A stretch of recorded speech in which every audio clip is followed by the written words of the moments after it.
রাসূলকে ভালোবেসে শুধু কি করব? গরম গরম জিলাপি না? হ্যাঁ, ইয়া নবী আপনাকে খুব ভালোবাসি, ইয়া রাসূলুল্লাহ আপনাকে ভালোবাসি, ফিদাকা আবি ওয়া উম্মি। দেখবেন একদল লোক বাংলাদেশে আছে, তারা নিজেদেরকে রাসূলের প্রেমিক আশিক রাসূল হিসেবে পরিচয় যাচ্ছে, রাসূলকে গালাগালি পর্যন্ত করতেছে। এরা জীবনে কোনোদিন তাদের ঘর থেকে বের হয় না।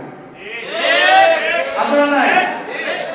এরা দেখবেন আশিক রাসূল বলে বড় বড় দেওয়ালে লিখছে, কিন্তু দেখবেন রাসূলের আদর্শ দুনিয়া থেকে চলে যাচ্ছে। এমনকি নাস্তিক মুরতাদরা রাসূলকে কটূক্তি করছে, রাসূলকে গালাগালি করছে।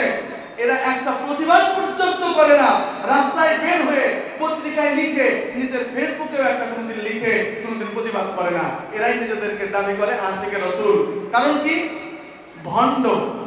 ভণ্ড মানে কি? তার দাবিতে সে ভণ্ড। সে যেহেতু রাসূলকে ভালোবাসে না, এই জন্য সে মানুষের নিকটে প্রচার করে যে আমি আশিকে রাসূল। এই লোকেরাই প্রকৃত অর্থে রাসূলকে ভালোবাসার ক্ষেত্রে ভণ্ড। কথা বলেন ঠিক না? এদেরকে চিনতে হবে, এদেরকে চিনতে হবে। এরা আসলে রাসূলের গোড়ায় আশিকে রাসূল বলে বলে রাসূলের ভালোবাসার গোড়াকে কেটে দেয়। 2 নম্বরে আসেন, অন্তর থেকে আমরা রাসূলকে বেশি ভালোবাসবো। আর 2 নম্বরে এই ভালোবাসার প্রমাণ দিব আমরা আমাদের কর্মে।